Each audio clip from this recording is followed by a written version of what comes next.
ED की पूछताछ के पहले केजरीवाल कैसे साइलेंट मोड में चले गए हैं, सबसे पहले इसके बारे में आपको बताता हूं और दिखाता हूं।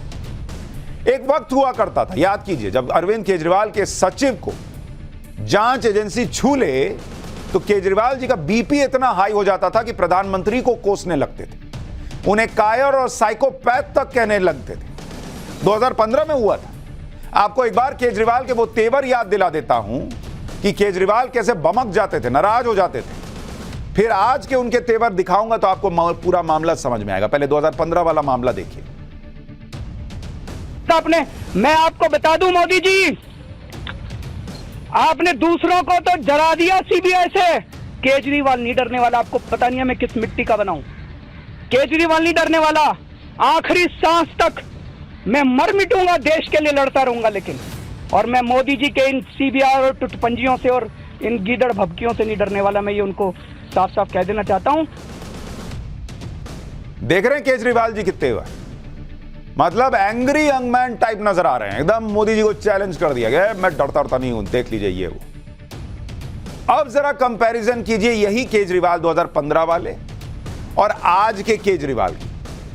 आज की डेट में केजरीवाल के तीन करीबी मंत्री, तीन करीबी लोग जेल जा चुके हैं। खुद केजरीवाल को जांच की एजेंसी के सामने पेश होना है, लेकिन केजरीवाल के मुंह से एक शब्द नहीं निकल रहा। मानो सर जी साइलेंट मोड में चले गए, जैसे मोबाइल जाता है ना साइलेंट मोड में, खाली घन घन करता, आवाज नहीं आती। आज अरविंद केजरीवाल की एक प्रेस कॉन्फ्रेंस हुई। सब सोचे कि बॉस आएंगे और ईडी के सामने पेश होने पे कुछ ना कुछ बड़ा कह के जाएंगे। सबको यही लग रहा था कि शराब घोटाले को कुछ लेकर शायद कह देंगे, लेकिन केजरीवाल ने इस पर कोई बात ही नहीं की। 3, 3.5, 4 मिनट का प्रेस कॉन्फ्रेंस किए और एमसीडी के 5000 सफाई कर्मचारियों को पक्का करने का ऐलान किया और चले गए। केजरीवाल को सुनिए और उनकी बॉडी लैंग्वेज को गौर कीजिएगा और अभी 2015 वाला जो दिखाया उससे कंपेयर कीजिएगा, फिर आगे की बात बताता हूं। आज आप लोगों को एक खुशखबरी देने के लिए मैं आया हूं। कल नगर निगम की सदन की मीटिंग हुई थी और उसमें प्रस्ताव पारित करके ये मंजूरी दे दी गई है कि नगर निगम के लगभग 5000 सफाई कर्मचारियों को पक्का किया जाएगा। वो सफाई कर्मचारी जो कच्चे थे उनको पक्का किया जाएगा। जनवरी में हमारी सरकार बनी थी नगर निगम में, तब से लेके आज तक लगभग 6494 6494 सफाई कर्मचारियों को हम लोग पक्का कर चुके हैं। जनवरी में एमसीडी में केजरीवाल जी की पार्टी सत्ता में आई। आज हम नवंबर में खड़े हैं।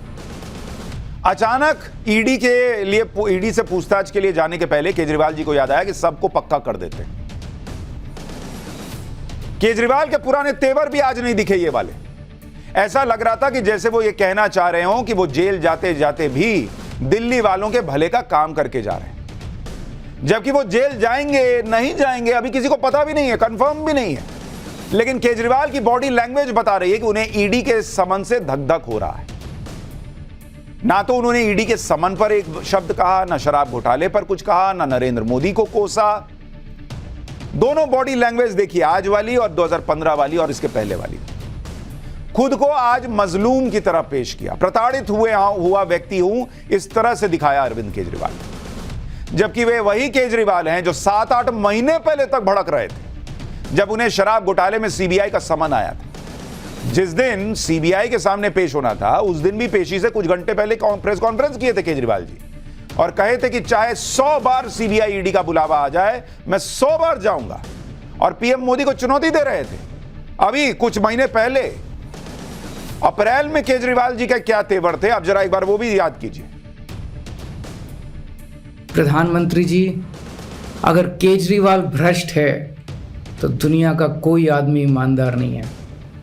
केजरीवाल देश के लिए जीता है और देश के लिए मरेगा। आप मुझे 100 बार सीबीआई ईडी बुलाओगे तो मैं 100 बार जाऊंगा। आप हम भारत के लोगों को परेशान कर सकते हैं, पर अब आप भारत को रोक नहीं पाओगे। भारत दुनिया का नंबर 1 देश बन के रहेगा।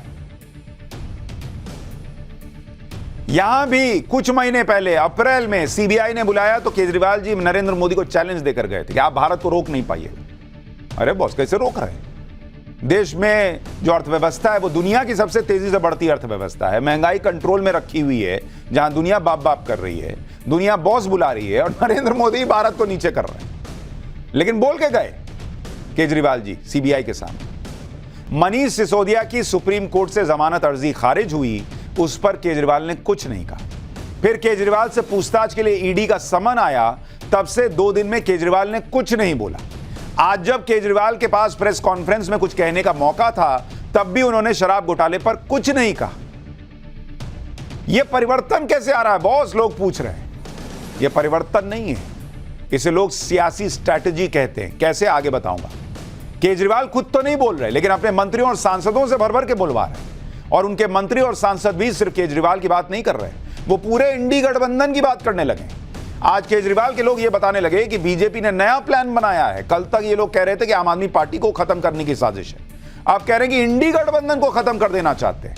सुनिए आम आदमी पार्टी के सांसद राघव चड्ढा ने आज क्या कहा। हमारे सूत्र हमें बताते हैं कि एक योजना बनी है।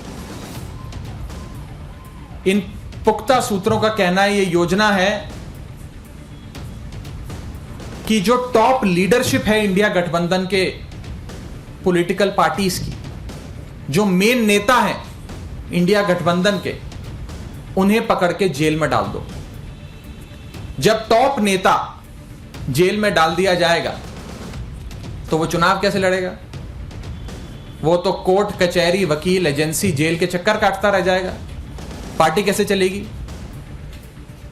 तो यानी कि अगर इंडिया गठबंधन के एक एक नेता को, जो शीर्ष नेता है, टॉप लीडरशिप है पार्टी की, या पार्टी का मेन मुखिया है, मेन अध्यक्ष है, अगर उसे ही पकड़ के जेल में डाल दोगे तो रेस में तो अकेले भाजपा दौड़ेगी और अकेले ही जीत जाएगी।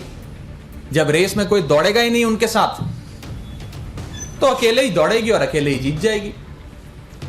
इसी श्रृंखला में एक योजना बनी है और उस योजना में पहला अरेस्ट दिल्ली के मुख्यमंत्री अरविंद केजरीवाल का भाजपा की एजेंसियां करने जा रही हैं। दिल्ली में 7 लोकसभा की सीटें हैं। इंडिया गठबंधन अगर एकजुट होकर लड़ता है तो 7 की 7 सीटें बीजेपी हार रही है। अरविंद केजरीवाल जी को जेल में डालो, 7 सीटें दिल्ली की अपनी जेब में डालो, यह भाजपा का लक्ष्य है। ऐसी बातें सुन के तो हंसी भी नहीं आती, ढंग से हंसी भी नहीं आती बॉस। अच्छा आप देखिए, पहले पत्रकार सूत्रों के हवाले से खबर चलाते थे, अब नेता के सूत्र हो गए। यही सूत्र इनको 2022 में बताते रहे कि मनीष सिसोदिया आज अरेस्ट हो जाएंगे, कल अरेस्ट हो जाएंगे। भर 2022 निकल गया, अरेस्ट नहीं हुए। 2023 में जाके अरेस्ट हुए। तो जो इनको कहानी सुनानी होती है, उसमें एक सूत्र का नाम लगा देते हैं।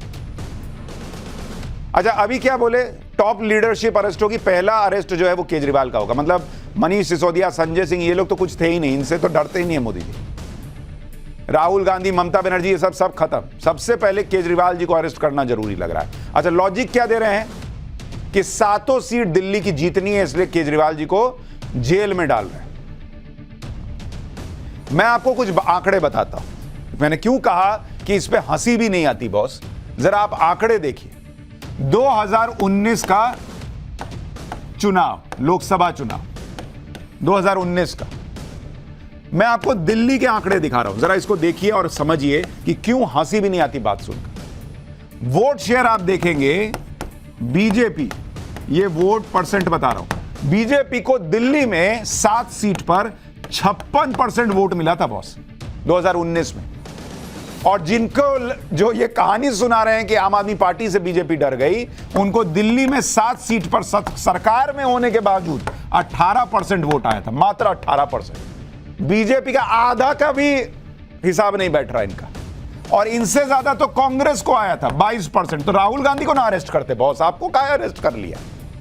और अगर इन दोनों को जोड़ भी दीजिए, प्लस कर दीजिए, इन दोनों को जोड़ दीजिए, साथ में मिलकर लड़ेंगे तो भी 40% बैठता है बॉस। और इधर मामला 56% का है। तो कहानी सुनाने के लिए कुछ भी सुनाइए, पब्लिक सब देखती नहीं है, पब्लिक समझती नहीं है कि दिल्ली की 7 सीट जीतनी है तो केजरीवाल जी को जेल में डाल दिया। तो केजरीवाल जी जब 2019 में जेल नहीं गए, 2014 में जेल में नहीं थे, तो कैसे जीत गए 7 की 7 सीट दिल्ली की? कल तक केजरीवाल के लोग छोटी लिस्ट बता रहे थे कि केजरीवाल के बाद किन नेताओं का जेल जाने का नंबर। फिर भी ये लोग कह रहे हैं कि इंडी गठबंधन को खत्म करने के लिए केजरीवाल को टारगेट किया जा रहा है।